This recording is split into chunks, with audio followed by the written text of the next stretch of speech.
ng patuloy na pagsusumikap ng Philippine National Police na maiparamdam ang malasakit at suporta sa kanilang mga tauhan at pamilya.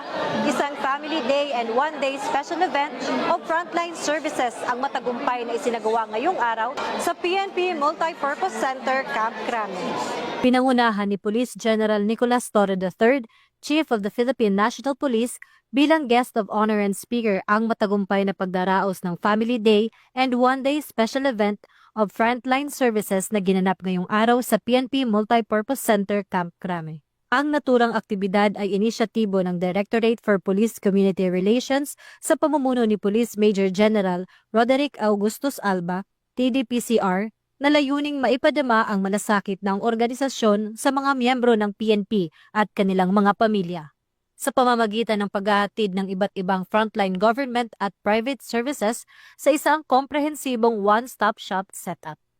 Sa panayam kay Major General Alba, binigyang diin niya na ang aktibidad ay bahagi ng patuloy na pagsusumikap ng PNP na mas mapalapit sa kanilang hanay ang mga pangunahing serbisyo upang makatipid sa oras, gastusin at abala ang mga personel at kanilang mga pamilya. Ano po itong activity po ng PNP na pinamumunuan po ng inyong unit? Okay. Ang tawag natin ng activity is Family Day and Frontline Services. Ito po yung programa ng ating PNP at ng ating Chief PNP to cater to all members of the PNP and their dependents. Ito po ay ginawa natin para mag-provide ng accessible frontline services sa ating members ng PNP and their family. Kasi, di ba, matagal yung ating bagyo, yung panalasan na bagyo, halos sarado yung mga opisina ng ating gobyerno. So ito ay opportunity para one-stop shop. Dito na nila makukuha yan sa Camp Crame. So bali po ang mga participants po natin today ay? Members of the PNP and their dependents. Ayan. Pwede po. And we have actually allocated per services, there are 500 na slots per services. Like for example, we have ranging from yung sa DFA, magpa-passport servicing, no? Mayroon tayo sa Land Transportation Office, no? Yung ating pag-ibig, no? They can avail of maraming mga programs ng pag-ibig. We have services from the PSA, Philippine Statistics Authority. We have also processing. Kung mayroong kakailangan nito sa Quezon City, nandito ang representative ng Quezon City Public Employment Service Office. We have also representative from Department of Agriculture, yung DA, from Public Safety Mutual Benefit Fund. We have also services coming from Ayala Corporation and its group of companies. And the last is yung Zur Homes and 8990 Holdings Incorporated. Ito naman sa Deca Homes na services. Thank you po, sir. Ayun lang. So ito po, sir, na activity po natin ito, yearly po ba? Yes, this is part of our internal policy. We cater no sa kasama natin sa PNP and their dependents na mapalapit yung frontline services ng gobyerno and other support companies, private companies willing to help the PNP in their needs, no, sa mga sinabi ko kanina.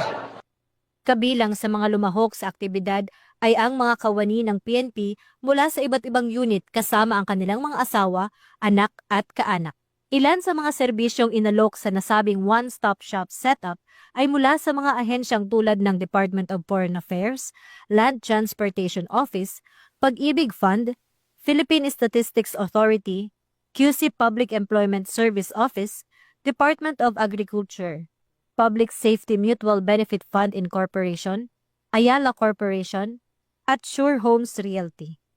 Naghatid naman ng PNP ng mga internal na serbisyo sa pamamagitan ng Directorate for Personnel and Records Management, PNP Retirement and Benefits Administration Service at National Police Clearance Section at iba pang serbisyo at mga produkto para sa kapulisan at pamilya nito.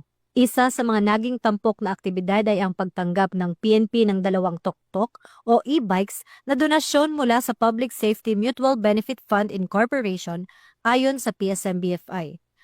Layunin ng donasyong ito na makatulong sa mobility operations ng mga pulis sa kani-kanilang mga komunidad. Lubos itong ipinagpasalamat ni Police General Torre at binigyang diin niyang mahalaga ang mga ganitong uri ng suporta para sa modernisasyon ng serbisyo ng kapulisan.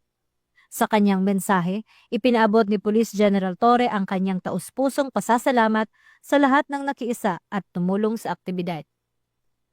Positibo naman ang naging tugon ng mga kapulisan at ng kanilang pamilya sa naturang aktibidad dahil hindi lamang nito inilapit ang mga serbisyo, kundi ito rin ay kaginhawaan at tipid sa oras para sa mga benepisyaryo. Hindi na kinakailangang pangbiumahe at pumunta sa iba't ibang tanggapan ang mga kapulisan at kanilang pamilya upang asikasuhin ang kani-kanilang mga dokumento at transaksyon. Papasalamat po ako sa programa ng Family Day and One Day Special Event of Frontline Services dahil po dito is, dahil sa busy po kami bilang pulis is nagawa po namin na ang asikasuhin yung mga papeles na kailangan po namin dahil sa programang ito. Nandito po ako ngayon sa PNP Multipurpose Center. Kasama ko yung aking anak to avail po nung sa service ng DFA natin na passporting. So itong Family Day po is nag-avail kami ng service ng DFA which is the passporting. So para sa akin personally, itong Family Day na ginawa po ng ating PNP is nakatulong sa akin dahil unang-una isa akong working mom at wala po akong masyadong madaming time na magpasked sa weekdays para mag-avail nitong service. So nagpapasalamat po ako sa kabuuan ng PNP at sa nag-organize po nitong ating Family Day sa pangunguna po ng ating Chief PNP Police General Nicolas Torre III, sir. Salamat po. Dito kami ngayon para mag-avail ng services na in-offer ng PNP. Katayap nila ang Department of Foreign Affairs. Ayun, maraming salamat PNP kasi dahil dito sa service na in-offer nyo, hindi na namin kailangan pumunta sa malayo dun sa Asiana. Siyempre, malaking salamat po sa panig po ng Public Employment Service Office or kasama po ang local government ng QC sa pag-imbita po dito po sa ating pong kaganapan ng kapulisan. Ito po yung ating celebration po sa ating Family Day. Part din po siyempre ng serbisyo, kamukha po ng ating pong kapulisan is sa peso po ay ang pagbibigay din po ng serbisyong pang employment. So, nandito po kami at siyempre nakasuporta sa kaganapan ngayong araw at siyempre masayang-masaya po ang team po naming na imbitahan para mag-participate. Meron po tayong 8 hanggang 10 local employers po na mag-participate at sa kabuuan po ay meron pong tinatayang nasa 1,500 na job vacancies po nire-reveal po ngayong araw na ito para po sa ating pong mga kamag-anak or mga kaibigan po ng kapulisan, gayon din po sa ating komunidad. Ayan po. Maraming salamat po. Ang Family Day and One Day Special Event of Frontline Services ay hindi lamang nagsilbing plataporma upang mapadali ang pag-access ng mga pangunahing serbisyo para sa mga pulis at kanilang pamilya. Isa rin itong konkretong pagpapakita ng malasakit at suporta ng PNP sa kapakanan ng kanilang hanay.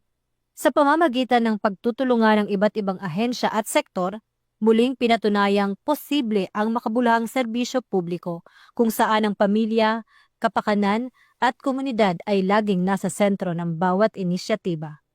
Mula rito sa Campo Crame, ako ang inyong Police News Network Correspondent, Patrolwoman Maria Sara Bernales, alagad ng batas, tagataguyod ng Balitang Pulis.